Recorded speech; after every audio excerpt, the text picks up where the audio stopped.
Hey guys, welcome back to my channel and to another video. If you're new around here, my name is Shanique and I create videos on personal development and personal growth. If you're not new around here, that means that you already know what this channel is about. And so, I never miss an opportunity to tell you that I'm really grateful that you come back to my channel, because it means that you find something of value and the content is leaving an impression, and I definitely don't take that for granted. So if you're here, that means that you've been enjoying the Get Healthy With Me videos, and in this video I'm going to be talking about my experience with hypothyroidism and anxiety, as well as share 5 things that I've been doing to help me better manage my anxiety and just get it, in a better state. So, of course, we can't start this conversation without a disclaimer. I am not a medical doctor. I have no expertise in the medical field. I'm not trying to diagnose anybody or treat anybody. All I'm doing is sharing my own experience based on my lived experience, as well as research that I've conducted on how to manage both hypothyroidism and anxiety. And that's what I'm bringing about to you. And my intention is that by sharing my experience and this information, you will add that to your body of research as you start to think about ways in which you can cope with your own situations, and hopefully bring you back into a position of great health, right? All right, so I'm going to start with like some definition of terms, just so as I mention them throughout this video, you can be sure and I can be sure that we're on the same page, because we've already covered the ground, the grounds, what do you call that? The foundation, the ground floor. Brain. All right, so when I talk about anxiety, what I'm talking about is a constant state of nervousness, a constant state of feeling like you're in fight or flight or freeze mode, a constant state of worrying or thinking that the worst is going to happen, or imagining the worst all the time. So a constant state of panic, or an overwhelming state of panic. And hypothyroidism, if you don't already know what that is, it's when the thyroid gland, which is a butterfly-shaped gland at the base of your neck, isn't performing at an optimal level. It's performing below.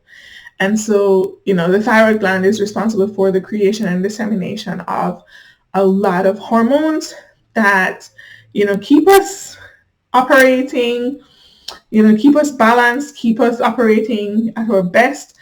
But when, we're not able to do that, we find that, we start to gain weight. We start to have experiences where we have dry skin. We're anemic. Some persons with hypothyroidism have a goiter, experience high heart palpitations, stuff like that. And it's your body's way of signaling that something isn't right.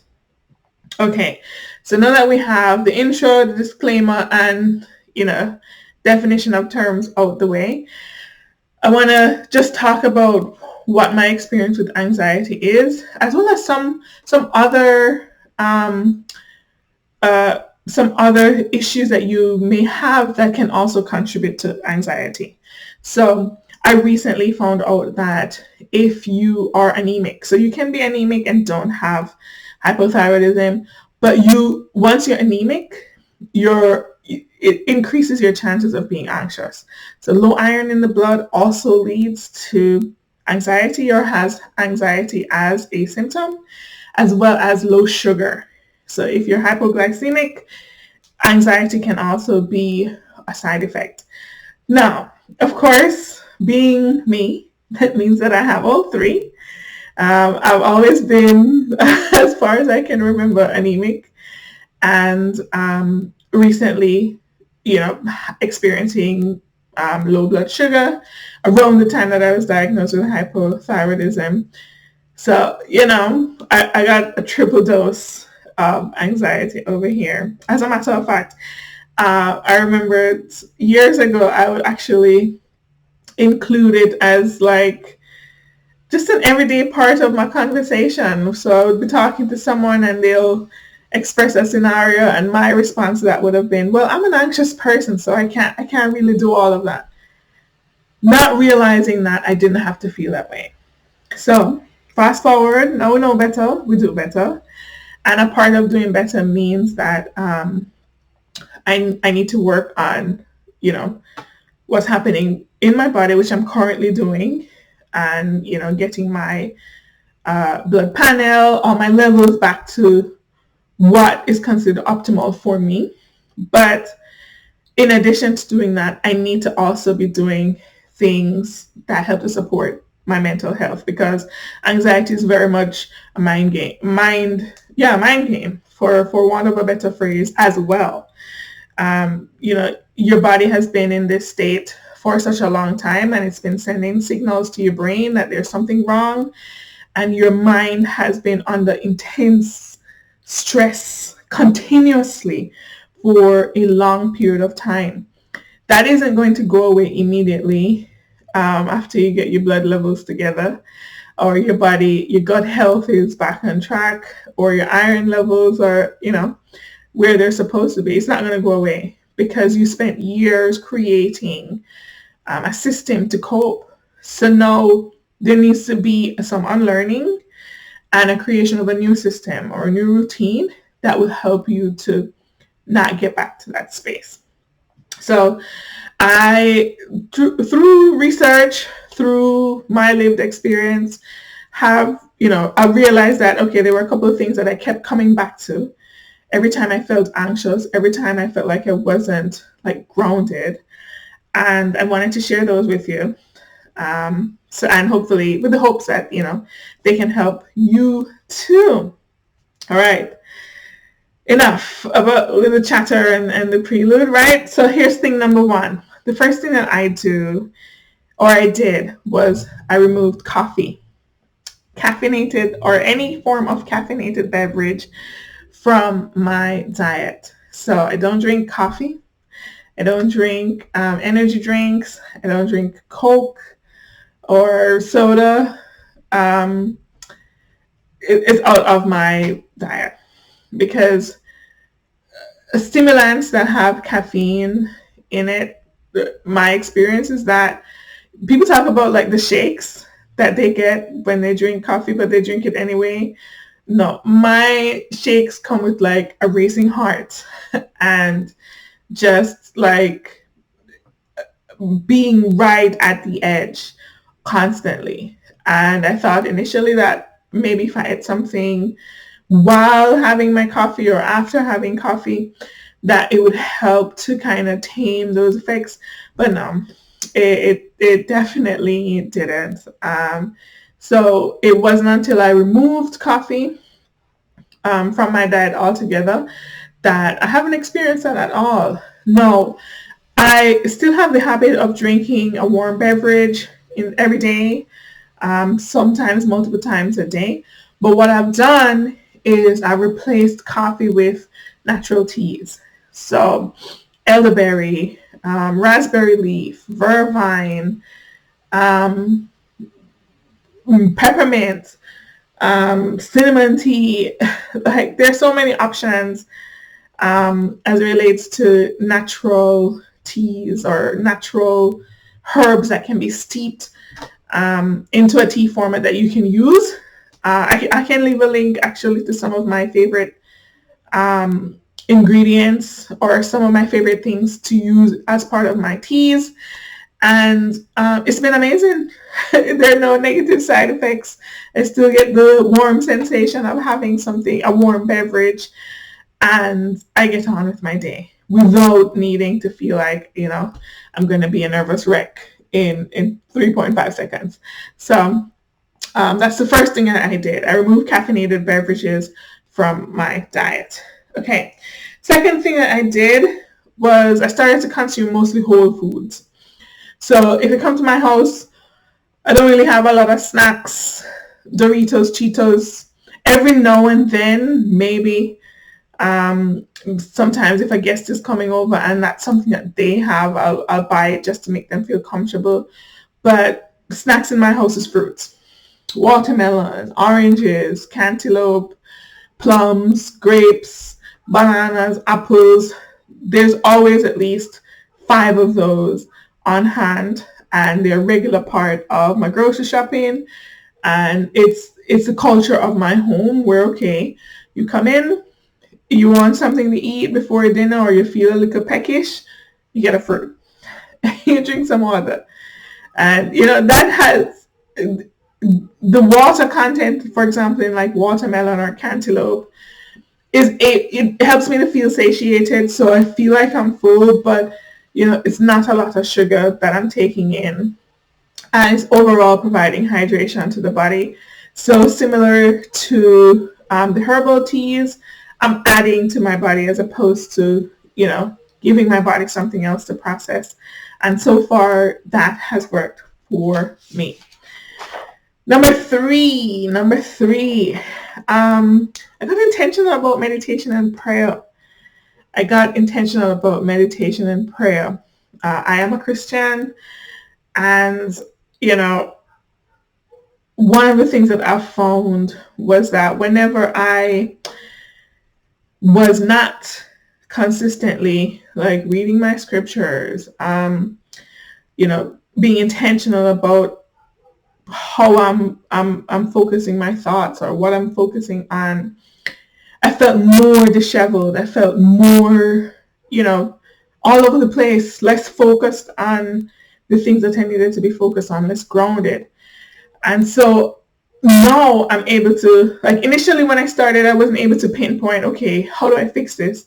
But now the moment, I'm out of sync or I'm off track, I know what I need to do to recenter myself. So meditation, walking, I think I have a daily reminder of how important that is, but it's very much important. You don't have to do what I do.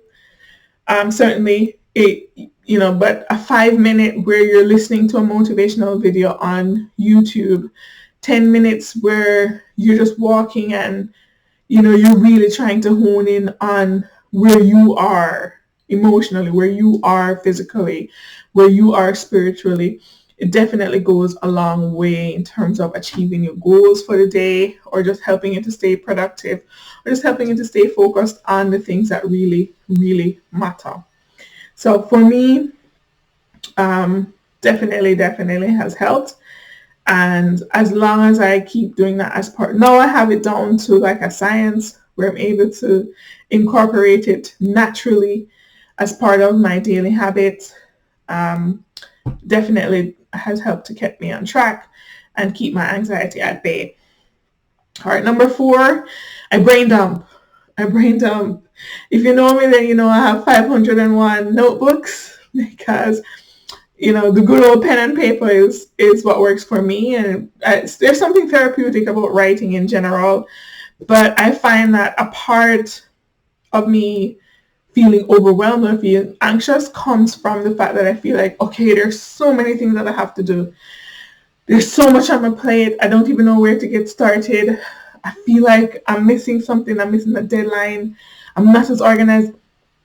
And that's essentially the conversation that I'm having with myself, And so in order to get a hold of that, or to get out of that mindset, I make a list. So I have a running list of things to do that, it's not just work related, it's also personal life related. I am a wife, I am a mom, I am a businesswoman, I have goals and ambitions for myself.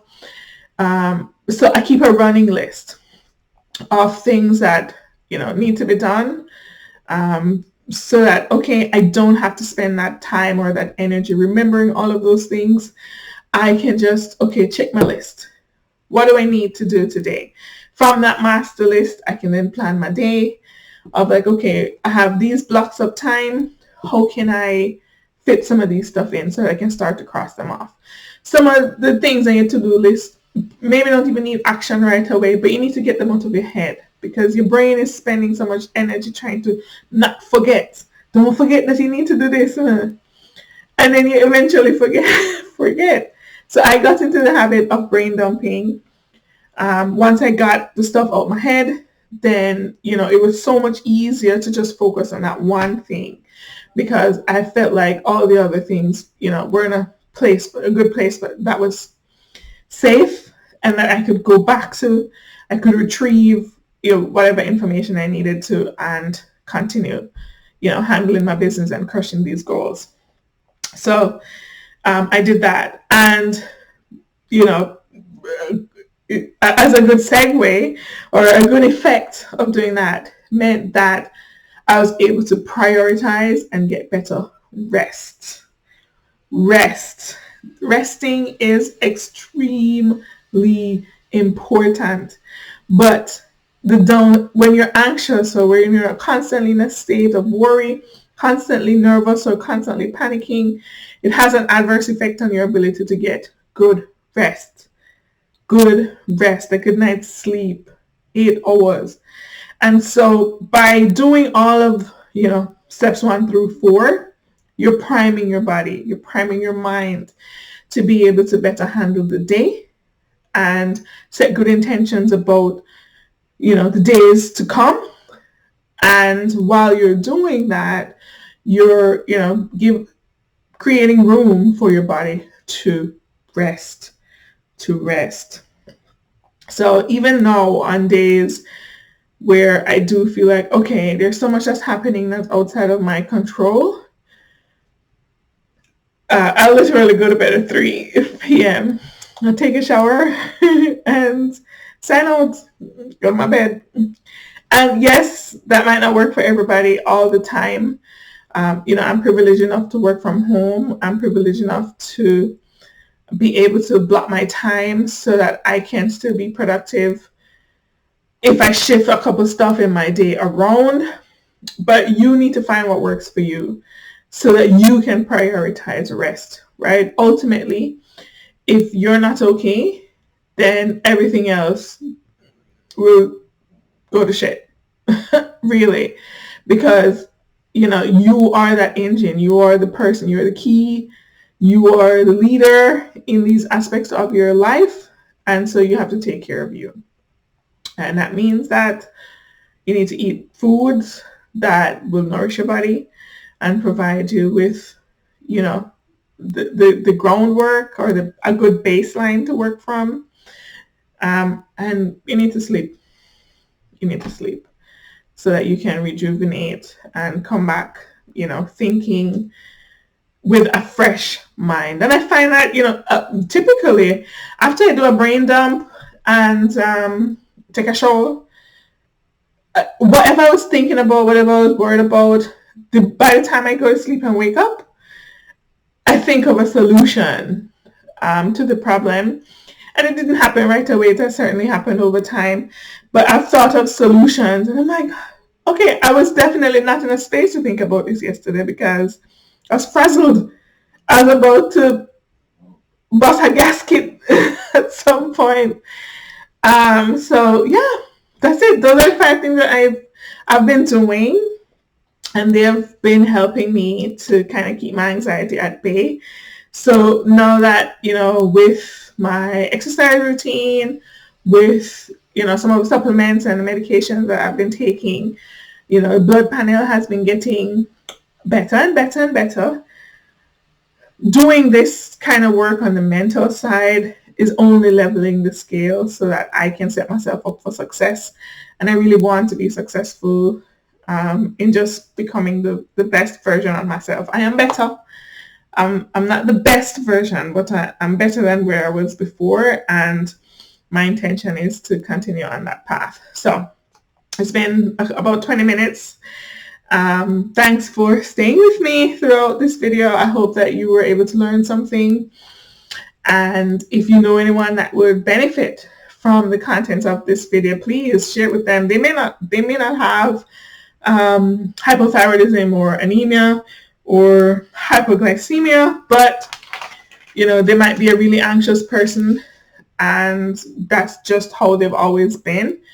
Perhaps some of these tips, if not all of them, would be able to kind of help them to, have a different life experience.